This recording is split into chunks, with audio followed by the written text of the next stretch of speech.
সুপ্রিয় দর্শক, আসসালামু আলাইকুম। ওয়েলকাম জানাচ্ছি আমি চায়না রহমান ব্লগ ইতালির পক্ষ থেকে। আমি চায়না রহমান। আশা করি আপনারা সবাই অনেক ভালো আছেন। আমিও আলহামদুলিল্লাহ আপনাদের সবার দোয়াতেই অনেক ভালো আছি। প্রতিদিনের মতো আজকেও আমি আর একটা ব্লগ নিয়ে হাজির হলাম আপনাদের সাথে শেয়ার করার জন্য। তো আজকের ব্লগটা হচ্ছে একটা মজাদার গরুর মাংসের রেজালা। খুব সহজে এবং সুন্দরভাবে সুস্বাদু একটা গরুর মাংসের রেজালা কিভাবে রান্না করা যায় সেটাই আজকে আমি আপনাদের সাথে শেয়ার করব। Hey there. Subscribe to my channel. And also press this bell icon.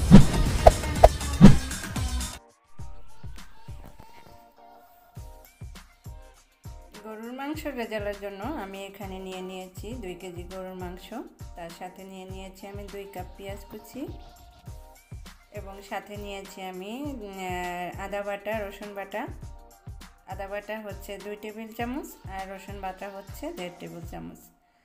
তো এর সাথে আমি আরও অ্যাড করে দিব ধনিয়ার গুঁড়া, জিরার গুঁড়া, হলুদের গুঁড়া, মরিচের গুঁড়া। এসবই আমি 2 চা চামচ করে নিতেছি, কারণ মশলার পরিমাপটা আমি একটু কম খাই, এজন্য আমি মশলাগুলো একটু কমই দিচ্ছি। আর আপনারা আপনাদের রুচি মতো মশলা দিন। আমার মনে হয় বেশি মশলা দিলে মাংসর টেস্টটা বেশি নষ্ট হয়ে যায়। হালকা মশলা দিয়ে সুন্দর করে রান্না করাটাই মনে হয় বেটার। তো এই মশলাগুলো আমি এখন হাত দিয়ে সুন্দরভাবে মাংসের সাথে মিক্সড করে নিব। ভালোভাবে প্রতিটা মাংসের সাথে যেন মশলাগুলো সুন্দরভাবে মিশে যায় সেভাবেই আমি মিক্সড করে নিব। আর এখনই আমি আদা রসুনের সাথে আমি দারচিনি এলাচটা দিচ্ছি না, কারণ এটা দিলে আমি মাখতে পারবো না। এজন্য আমি লাস্টে দারচিনি, এলাচ আর তেজপাতা, লবঙ্গ এসব দিয়ে আমি হালকা করে মেখে, তেলটা দিয়ে আমি হালকা করে মেখে চুলায় বসিয়ে দেব। তো এটা হচ্ছে শর্ট টাইমে সুন্দর রান্না। আমি মনে করি যতক্ষণে পেঁয়াজটা তেলে ভাজা হয় ততক্ষণে মাংসটার অনেকটা রান্নার প্রায় কাছাকাছি হয়ে যায়, মাংসটা কষানো হয়ে যায় প্রায়। তো আসলে আমি সব ধরনেরই রান্না করি, এটা হচ্ছে সময় বাঁচানোর জন্য এরকম রান্না করি। যখন দেখি একটু ফাঁকিবাজি মনে হচ্ছে, মানে অলসতা লাগছে, তখন আমি ঝটপট করার জন্য এভাবেই হাতে মেখে বসিয়ে দিই। তো যখন মেহমান থাকে বা কোনো পার্টি থাকে তখন আমি অবশ্যই একটু স্পেশাল করে রান্না করি। মাংস আসলে যে কোনোভাবে রান্না করা যায়, এক একজন এক এক রকম করে রান্না করে। সবাই মনে করে তো মাংস রান্না করা অনেক সহজ। আসলে সহজ আবার কঠিন। রান্না করতে জানলে কোনো কিছুই আসলে কঠিন না, সব কিছুই অনেক সহজ। আর আমি মনে করি আসলেও রান্নাটা কঠিন না, একটু খেয়াল আর মনোযোগ দিয়ে রান্না করলে রান্নাটা মজা হয়ে যায়। তো আমি সব কিছু দিয়ে মেখে আমি মাংসটাকে চুলায় বসিয়ে দিয়েছিলাম। 10-12 মিনিট পরে যখন দেখেছি মাংসটা বলক চলে এসেছে, একটু পানি উঠে এসেছে, তখন আমি একটা পেঁচলা দিয়ে সুন্দরভাবে নেড়ে চেড়ে আবার আমি এরকম ঢাকনা দিয়ে ঢেকে রেখে দিব। তো এভাবেই আমি ঢাকনা দিয়ে ঢেকে কষিয়ে বা ঢাকনা খুলে এরকম কিছুক্ষণ পর আমি নাড়াচাড়া করে দিয়ে রান্না করে নেব মাংসটা। যখন দেখব যে সম্পূর্ণ কষানো হয়ে গিয়েছে, মাংসের উপরে একটা তেল ভাব চলে এসেছে, তখন আমি এখানে 1 টেবিল চামচ পোস্তদানা বাটা আর কয়েকটা কাজু বাদাম বাটা একসাথে করে আমি 1 টেবিল চামচের মতো নিয়েছি এখানে। সাথে 2-3 টেবিল চামচের মতো আমি টক দই নিয়েছি। আর আমার ঘরে তৈরি একটা গরম মশলা ছিল, সেটা আমি এখানে অ্যাড করে দিয়েছি। এখন এই মশলাটা আমি মাংসের মধ্যে দিয়ে সুন্দরভাবে আর একটু কষিয়ে নিব। এতে করে মাংসের ফ্লেভারটা আরও বেশি সুন্দর আসবে এবং টেস্টটাও চেঞ্জ হয়ে যাবে, অনেক গুণে বেড়ে যাবে। আর এখানে যদি একটু পেঁয়াজ বেরেস্তা বাটাটা দিতাম আমি, তাহলে আরও বেশি টেস্ট বেড়ে যেত, একদম বিয়েবাড়ির স্বাদের ফ্লেভারটা চলে আসতো। আসলে রান্না অনেক ধরনেরই রান্না করা যায়। এটা আমার হচ্ছে হাড্ডিওয়ালা মাংস ছিল, নাড়তে একটু কষ্ট হচ্ছিল। তো এভাবেই সুন্দর করে অল্প টাইমের মধ্যে খুব সুস্বাদু একটা রেজালা তৈরি করে নেওয়া যায়। টক দই দেওয়ার কারণে আর বাদাম বাটা পোস্তদানার বাটার কারণে এখানে মাংসের টেস্টটা অনেক সুন্দর আসছে। আমি আসলে আপনাদের টেস্টটা এবং ফ্লেভারটা কোনোটাই দিয়ে দেখাতে পারছি না বা দিতে পারছি না।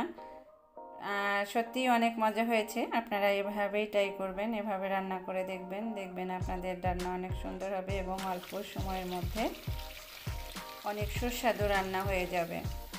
তো অনেকেরই ঘরে ছোট ছোট বাচ্চা আছে, ব্যস্ততার কারণে দেখা যায় অনেক সময় ধরে রান্না করা যায় না। এর জন্য এরকম যদি কাঁচা মশলা দিয়ে মাংসটাকে মেখে ঝুঁকে বসিয়ে দেওয়া যায়, কষিয়ে রান্না করা যায়, তাহলে রান্নার টেস্টটা অনেক গুণ বেড়ে যাবে।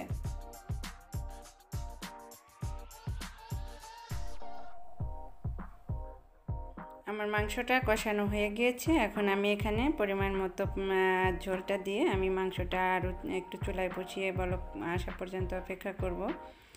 মাংসটা আমার মোটামুটি সেদ্ধ হয়ে গিয়েছে, এজন্য আমি ঝোলের পরিমাপটা অনেক বেশি দিব না, তবে ঝোল আপনাদের পছন্দ অনুযায়ী দিবেন। আমি আমার পছন্দ অনুযায়ী ঝোলটা দিয়ে দিচ্ছি। আমি কেমন রাখবো, কতটুকু পাতলা বা কতটুকু ঘন রাখবো সেটা বুঝে আমি আমার পানির পরিমাপটা বুঝে দিলাম।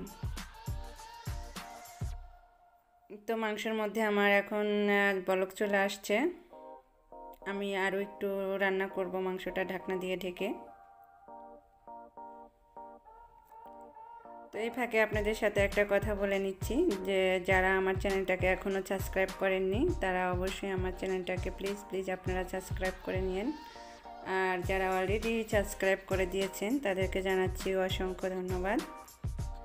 আর যারা কষ্ট করে আমার ভিডিওটা দেখছেন তাদেরকেও আমি জানাচ্ছি ধন্যবাদ।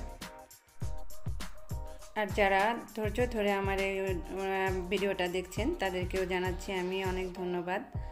আর যারা আমার ভিডিও দেখে পছন্দ করেন তারা আমার অনেক সুন্দর কমেন্টসের মাধ্যমে জানান যে আপনারা আরও ওয়েট করছেন আমার ভিডিওর জন্য।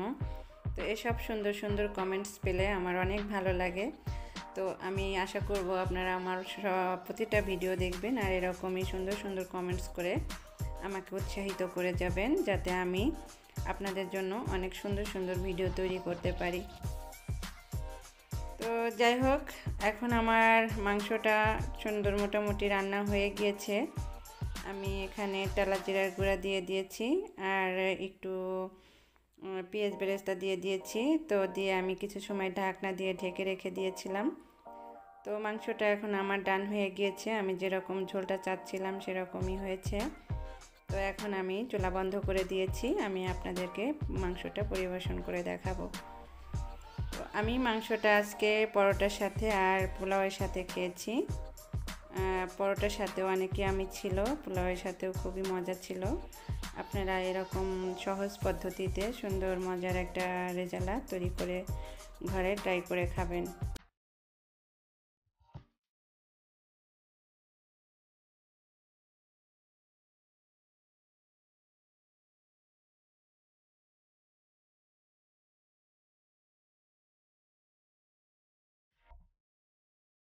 আমার প্রিয় ভাই বোন এবং দর্শকদের বলছি যে যারা আমার ভিডিওটা দেখবেন বা কমেন্টস করবেন তারা প্লিজ ভিডিওটার শুরুতেই কোনো কমেন্টস বা কিছু বলবেন না, একটু ধৈর্য ধরে সম্পূর্ণ ভিডিওটা দেখবেন। না হয় কমপক্ষে আপনারা 3 থেকে 4 মিনিটের মতো ভিডিওটা দেখে তারপরে কমেন্টস করবেন। তো আপনারা ভালো থাকেন, সুস্থ থাকেন। আপনাদের সুস্থতা কামনা করে এখানেই বিদায় নিচ্ছি। আল্লাহ হাফেজ।